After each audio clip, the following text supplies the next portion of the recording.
Ok, bonjour. On va parler de la semaine du 20, enfin 19, hein, si on parle dimanche, octobre.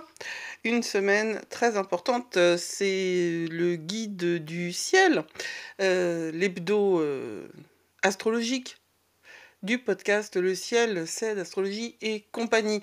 Je suis Judith, j'ai créé Astrologie et compagnie pour vous accompagner sur le chemin de l'authenticité et de la reconnexion à vous-même par le biais de l'astrologie. Une astrologie pas jargonneuse, si le mot existe, une astrologie pratique.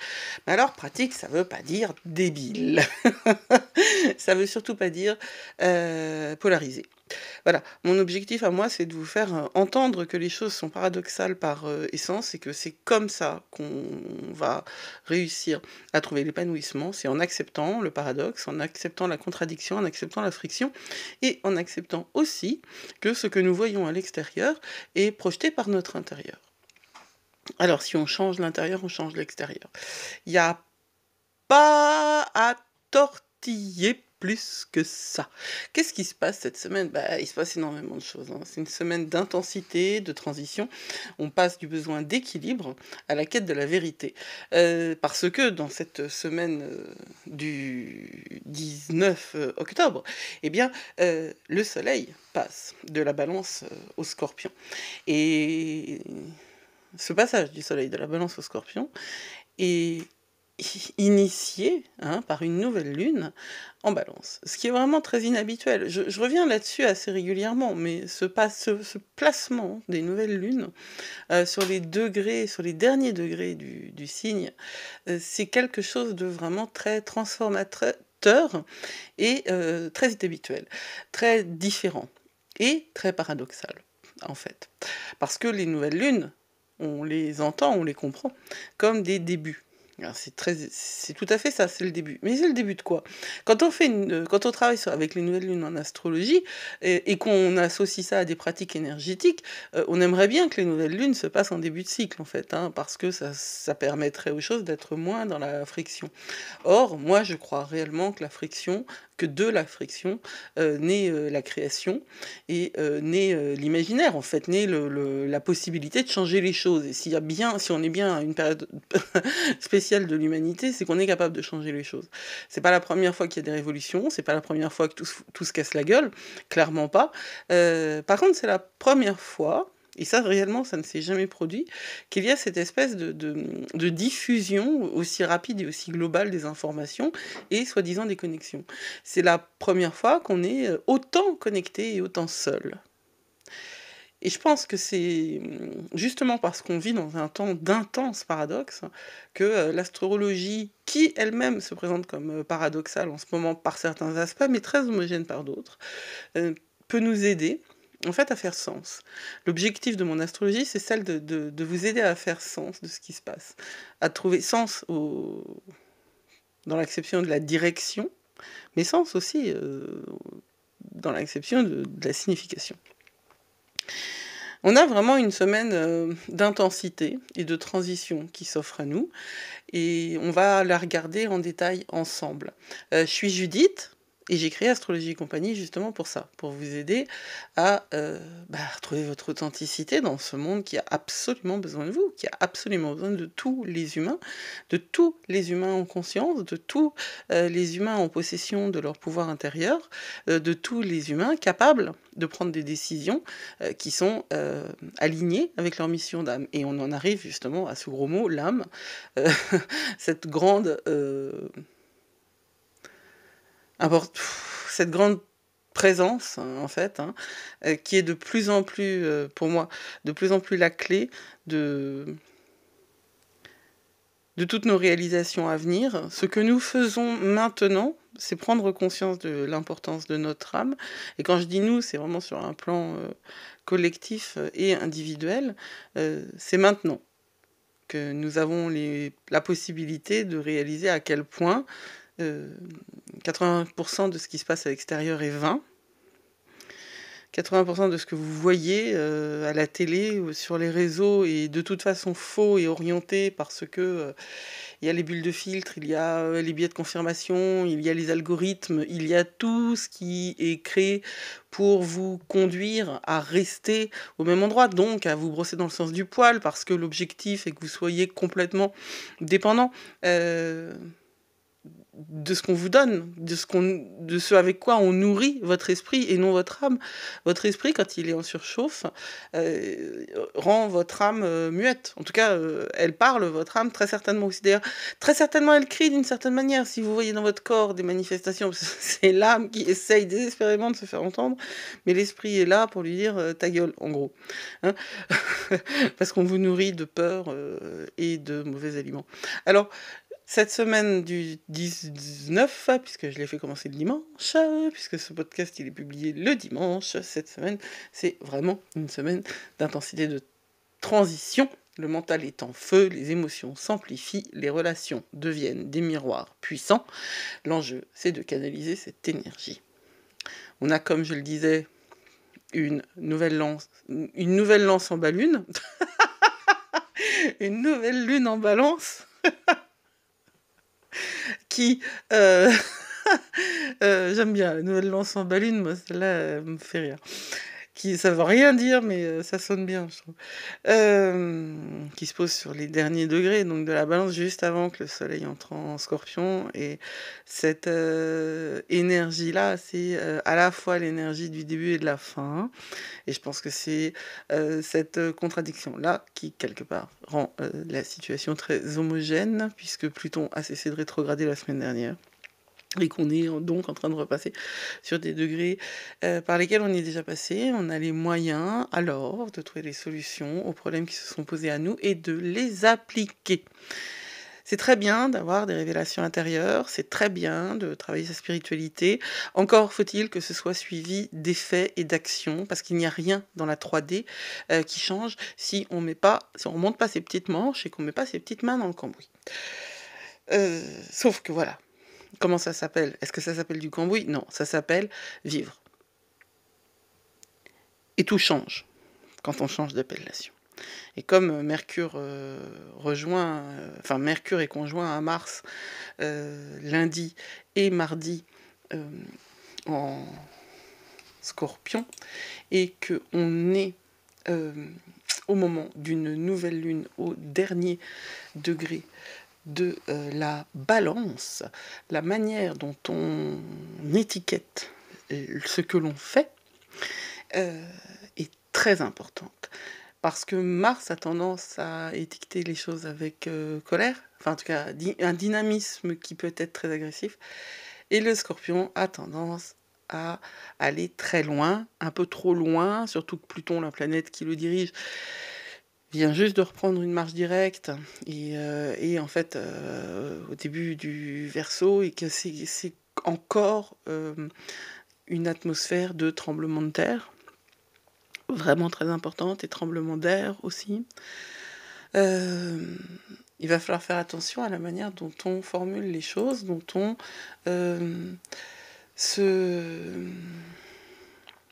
nourrit son énergie. Lundi et mardi, avec la nouvelle lune en balance, avec Mercure conjoint à Mars, on peut ressentir un énorme besoin de décider, de structurer, de dire oui ou non sans détour. Ça, c'est Mercure et Mars qui dansent ensemble de manière très serrée et qui peuvent nous faire perdre de vue et la nuance et ce step back, cette manière. J'insiste énormément toujours sur le fait de prendre un temps de recul pour regarder, pour ne pas réagir. Alors peut-être que vous pouvez agir sans prendre le temps, parce que vous êtes parfaitement aligné avec votre âme. Mais si vous êtes quelqu'un de normal, eh bien, vous avez, en première instance, quelque chose de l'ordre de la réaction.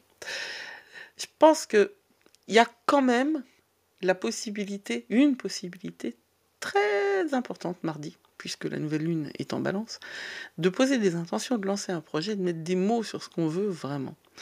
Mais il faut faire attention à ce que le feu mental ne se transforme pas en impulsivité, en réaction. Ça pourrait vous faire manquer le coche. Ne répondez pas sur le coup de la colère ou de la place du manque, de la peur de manquer, parce que quand vous agissez, à partir d'une émotion qui est ancrée dans la peur, comme la colère, ou comme le manque. Parce que oui, la colère, c'est une émotion qui est ancrée et nourrie par la peur.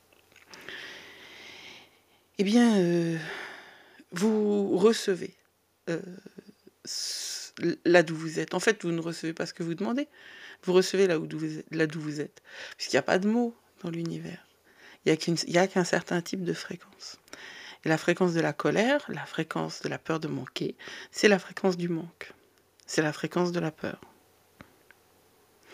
C'est réellement à ce niveau vibrationnel-là qu'il faut concevoir votre nouvelle lune en balance.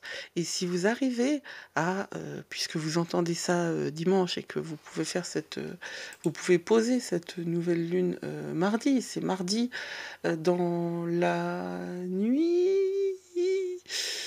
Ouais, non, c'est mardi dans l'après-midi que cette nouvelle lune en balance a lieu. Et ce qui est très marrant, enfin moi je trouve ça vraiment très drôle, hein, parce que cette nouvelle lune en balance, elle a lieu au 28 degrés 21. On n'est pas exactement sur l'anarétique, mais on va pas chipoter, quoi.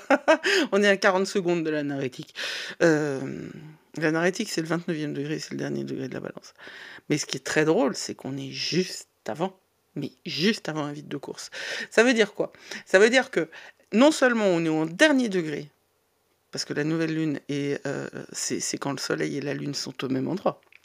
Donc on est au dernier degré de la balance. Mais en plus, la lune, au moment de sa conjonction avec le soleil, elle est prête à rentrer dans un vide de course qui dure très peu de temps. Il dure quand même 3 heures, ce vide de course, hein, donc c'est pas si très peu de temps que ça. Mais c'est quand même... On va considérer que la lune, c'est un miroir, et on va considérer que le vide de course, c'est un moment où elle ne reflète rien. Il n'y a pas d'accès, il n'y a pas d'aspect, il n'y a pas de conversation avec les autres planètes. Il n'y a pas elle est entre des deux signes. C'est-à-dire qu'elle ne va pas directement dans le Scorpion, la lune, elle va dans cette espèce d'espace liminal qui est celui du vide de course. C'est un moment vraiment particulier. Et ensuite, le premier aspect qu'elle fera, après le vide de course, donc quand elle sera passée du balance au Scorpion, notre lune, le 21, c'est un carré à Pluton. Donc on est dans quelque chose encore qui va être très très fort et très puissant en termes de profondeur, de recherche de profondeur. Alors, tout ça pour dire quoi? Tout ça pour dire que vos intentions pour ce moment qui est si particulier, je vous invite à les poser dès lundi 20, en fait. Parce qu'on a cette action entre Mercure et Mars conjoints, et ils sont trigones au nœud lunaire en Poisson. Donc on est en lien avec notre mission d'âme, en fait. On est dans une réalisation de ce pourquoi on est là. Alors ça peut secouer, ça peut être difficile à entendre. C'est pour ça que vraiment, si vous écoutez ce podcast dimanche matin, prenez le temps de travailler vos réserves d'informations, tout ce que vous avez reçu récemment comme information, comme éclairage sur votre vie, comme tout ce qui a été pour vous, tout ce qui a fait sens, toutes les synchronicités, tout ce qui a été violent, tout ce qui a été frictionnel, tout ce qui vous a fait du mal, ou tout ce qui vous a fait du bien. Non, parce qu'il n'y a pas de raison. Mais globalement, tout ça, c'est pour vous. Voilà, soyons clairs, Wendayer le disait, la vie, elle n'est pas là pour vous arriver, elle est là pour arriver pour vous. Life doesn't happen to you, it happens for you. La différence entre tout, qui est le truc où vous êtes passif, quoi, c'est-à-dire que ça vous tombe dessus, comme la grêle, et ça happens for you, c'est la pluie qui va nourrir les plantes qui vont grandir grâce à cette pluie. Et réellement, ça c'est un choix. C'est un choix intellectuel que vous faites. Hein. Vous décidez de voir tout ce qui vous arrive comme étant des événements qui vont aller dans le sens de votre épanouissement. Les événements, ils ne sont bons ou mauvais que parce que vous les étiquetez bons ou mauvais, toute chose étant égale par ailleurs, évidemment. Mais dans la vie quotidienne, et d'ailleurs même les gros chocs, moi je parle pas des zones de guerre. Voilà, Quand je dis toutes choses étant égales par ailleurs, c'est ici et maintenant. Si vous avez la possibilité d'écouter un podcast sur l'astrologie, c'est que quelque part, vous êtes sorti du niveau de survie de base.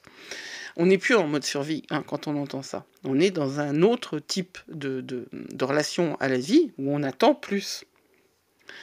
Alors, regardez ce qui vous arrive. Même les grands drames personnels, comme des cœurs brisés ou comme un divorce, comme la perte d'une maison, etc.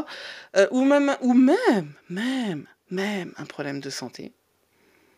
Ça peut être une véritable information et une véritable clé pour un développement supplémentaire. C'est chiant d'entendre ça, mais c'est chiant au dernier degré, je veux dire, parce qu'on a sérieusement envie de trouver des responsables. On a sérieusement envie de se dire, ouais, mais non, mais c'est pas juste, mais dire pourquoi ça m'arrive à moi, et puis voilà. Ben justement, pourquoi ça vous arrive à vous, quoi? Pourquoi c'est toujours la même chose qui vous arrive à vous? Il y a des infos là-dessus, à l'intérieur même de votre vie. Il y a des pistes, mais il faut les voir. Il faut les voir en acceptant que les choses peuvent bien se passer. On est extrêmement attaché à sa peine. On est extrêmement attaché à sa douleur. Parce qu'on appartient à une civilisation qui a défini la douleur comme étant une modalité d'existence vertueuse. Bien plus que la réussite.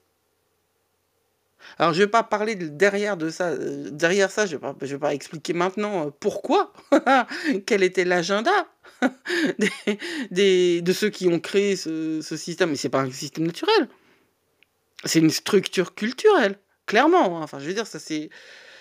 Voilà, si ça vous... Ça, il faut l'entendre. Et puis, il faut essayer de le digérer. En tout cas...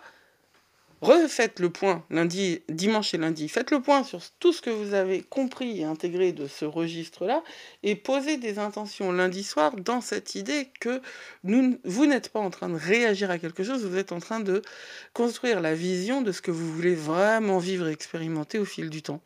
À partir de ce moment-là. Cette nouvelle lune, elle est à l'intérieur de l'énergie de la balance, mais elle est surtout beaucoup nourrie par l'énergie du scorpion. Donc, c'est un moment où on va utiliser l'énergie de la balance pour essayer de nourrir celle du scorpion. Donc, et utiliser l'énergie de la diplomatie, de la beauté, de l'équilibre, de l'ouverture aux autres, pour aller nourrir celle de la puissance de la transformation, celle du phénix.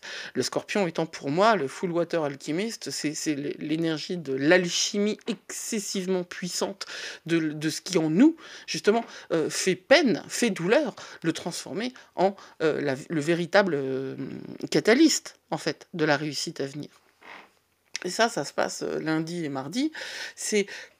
Comme on est quand même dans la balance, on va se poser des questions sur les engagements qu'on va réajuster et on va inviter plus d'équilibre et de sincérité. La sincérité, ça fait partie des mots qui vont irriguer l'ensemble de la saison du Scorpion, comme d'hab, et de la balance entre les équilibres, c'est extrêmement important de le faire maintenant, parce que la saison du Scorpion, c'est aussi la saison où le voile entre les mondes s'affine, donc c'est aussi le moment où les relations avec toutes les autres niveaux de vie qui vous entourent ou pas, vont être au programme. C'est une nouvelle page dans ces relations-là. Une nouvelle lune qui a l'orée entre les deux, c'est un moment qui nous parle aussi des relations qu'on peut avoir avec notre passé. Avec notre arbre généalogique. Avec nos vies antérieures. Et on y a accès, là, vachement facilement. Si on est un tant soit peu ouvert, vraiment, faut être ouvert d'esprit. De toute façon, on a intérêt à être ouvert d'esprit en vrai. C'est le moment de semer des graines d'harmonie, avec les gens qui vivent et puis avec les gens qui vivent plus tout à fait, mais qui sont là quand même. Et c'est très très important de le concevoir maintenant. Pourquoi ? Eh bien parce que dès jeudi, Neptune rétrograde en Poisson. Alors, Neptune, qu'est-ce qu'il faisait avant? Bah, il rétrogradait, Neptune, hein, ça fait un bout de temps, mais il était en Bélier. Et là, il recule, il était sur le degré énergétique du Bélier, et paf, à partir de jeudi, il rentre dans le Poisson, donc il va rejoindre Saturne. Ça va changer pas mal de choses. Il rétrograde jusqu'au 10 décembre, et au 10 décembre, il va reprendre sa course directe. Il va retrouver Saturne en février, ils vont se retrouver tous les deux en Bélier, et ça va là aussi faire un vrai mouvement d'ouverture, et c'est pour ça aussi que 2026 sera complètement différent. Mercredi 22 octobre, donc quand Neptune, qui rétrograde, arrive en Poisson sur le degré anarétique, voilà la brume. Neptune va ramener à la surface les intuitions, ouais, les rêves, vous allez recommencer à faire des rêves chelous, et des illusions. Tout va devenir un peu flou, on se sent beaucoup, on se sent pas toujours très bien, et on comprend pas grand-chose. Mais c'est parfait. C'est exactement ce qu'il nous faut maintenant, avec tout ce mental-là, qui est complètement activé par Mars, dans cette énergie du Scorpion. Je vous rappelle que Mars était l'ancienne planète dirigeante du Scorpion, avant qu'on trouve Pluton. C'est vraiment idéal de voir Neptune qui rétrograde en Poisson maintenant, parce que c'est comme ce que je le disais au début du podcast, il y a une dimension extrêmement homogène dans l'énergie générale des grosses planètes qui nous font le cœur antique autour de nos planètes personnelles. Les planètes personnelles, hein, c'est Vénus, Mercure, Mars, le cœur antique, ce que j'appelle le cœur antique, c'est les grosses. C'est Saturne, Neptune, Uranus, qui nous racontent des histoires très particulières, et elles sont encore rétrogrades, et elles nous racontent encore cette histoire de retour sur soi, cette histoire de faire attention à ce qui s'est passé, et qu'est-ce qu'on a appris, et où on en est. Et les choses, elles vont tellement vite, elles sont allées tellement vite ces derniers temps. Même si ça vous paraît pas que ça va vite, ça va super vite dans le fond. La transformation, elle est radicale, elle est complète. Alors, ne forcez pas la clarté, on a sérieusement besoin, là, d'un temps de douceur, d'un temps de... Ah, douceur, hein, Neptune rétrograde en Poisson, je suis pas sûre que ce soit doux, mais c'est flou. Alors, il faut pas forcer la clarté, il faut laisser monter. Donc, ce moment où Neptune rétrograde en Poisson va vous permettre revient rétrograde en Poisson dans cette semaine, va vous permettre de noter vos rêves, vos synchronicités et vos inspirations. Et alors, samedi, il se passe un truc quand même. Vendredi, samedi, le soleil entre en Scorpion, et son premier aspect, c'est qu'il est carré à Pluton. Là, voilà, la bascule énergétique, une vraie bascule énergétique. Un vrai moment où beaucoup de choses vont changer. Les émotions vont se faire plus profondes, plus intenses. Ce carré qui est le premier aspect du soleil quand il entre en Scorpion, le premier aspect, c'est un carré à la planète qui dirige le Scorpion, Pluton qui est rétrograde. Je le rappelle, je veux dire, une évidence ne perd pas de son évidence à être répétée. Une information importante prend aussi de l'importance à être répétée. Et ce qui se passe là, c'est un énorme changement. Si on rajoute ça en lien avec tout le reste, on voit que à quel point c'est important de reprendre son pouvoir personnel sur soi, sans dominer et sans fuir. Ce carré de soleil à Pluton va réveiller des luttes de pouvoir, des non-dits et des tensions enfouies. C'est vraiment le moment où vous devez regarder les choses en face, ce qui vous dérange essentiellement, et vous demander où est-ce que j'ai besoin de reprendre la main, pourquoi ça me dérange, qu'est-ce qui se passe là, pourquoi ça m'arrive à moi, qu'est-ce que j'essaie encore de contrôler, et qu'est-ce que j'essaie encore de contrôler en mettant de l'énergie là où je ne peux rien faire, alors que je pourrais mettre de l'énergie là où je peux faire quelque chose. C'est-à-dire, c'est ma manière à moi d'agir, de penser sur mon temps, sur le contrôle que je peux avoir de mon temps.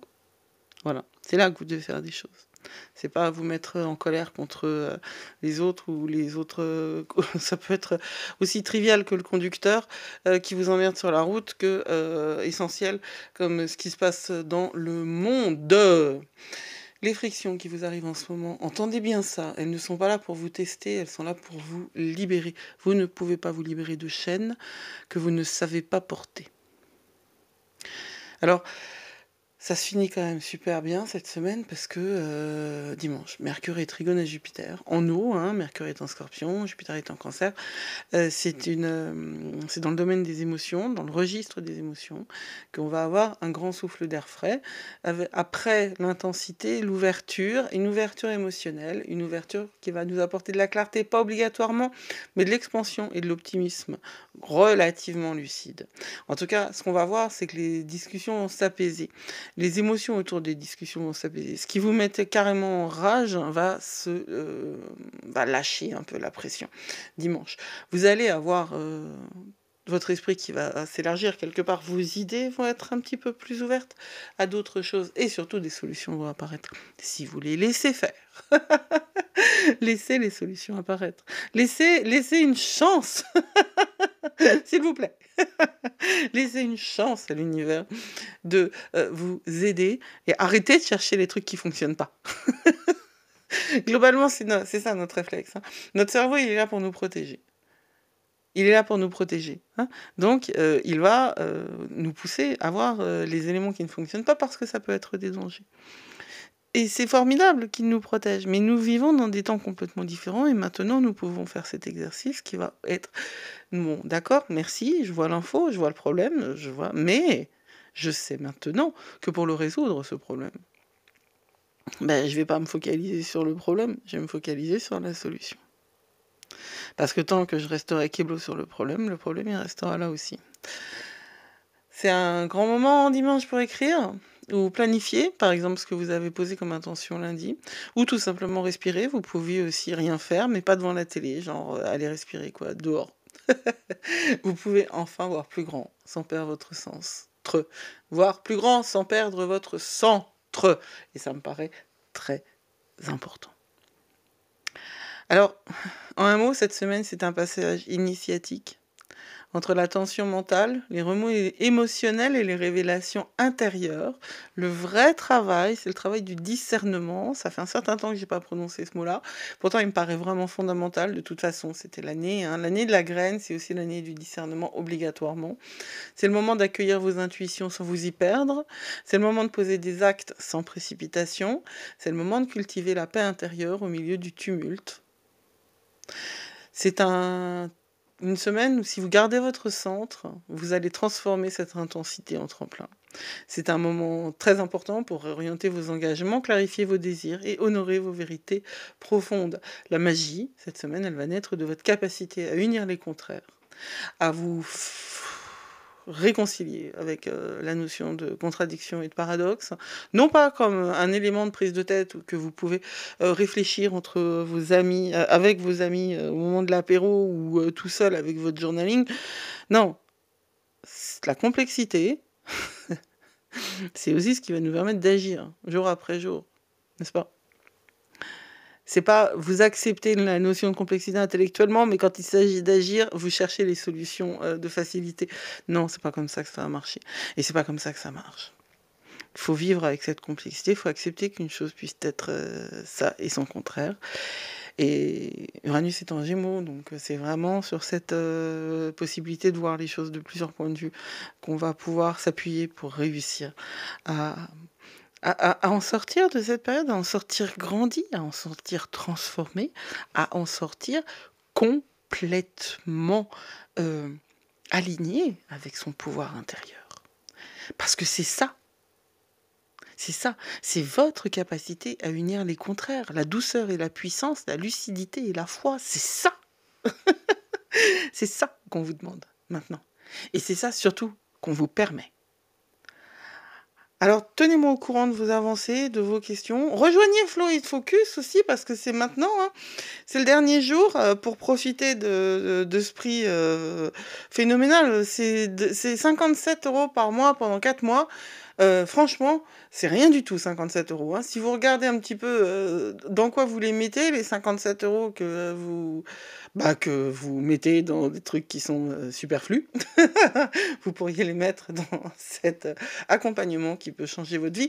Je vous rappelle que Flow and Focus, eh bien, c'est tout simplement utiliser l'astrologie de manière, à ma manière, c'est-à-dire de manière intelligente, profonde et pratique, pour que votre vie puisse réellement changer. Si vous le voulez, Si vous le voulez, faut le vouloir, hein. Moi, je peux pas vous pousser. Moi, je peux rien faire pour vous, si ce n'est vous offrir les outils. Mais si vous le voulez, vous pouvez changer réellement votre vie. Et le temps, c'est maintenant. N'oubliez pas que vous êtes plus fort que vous croyez. Blessed be.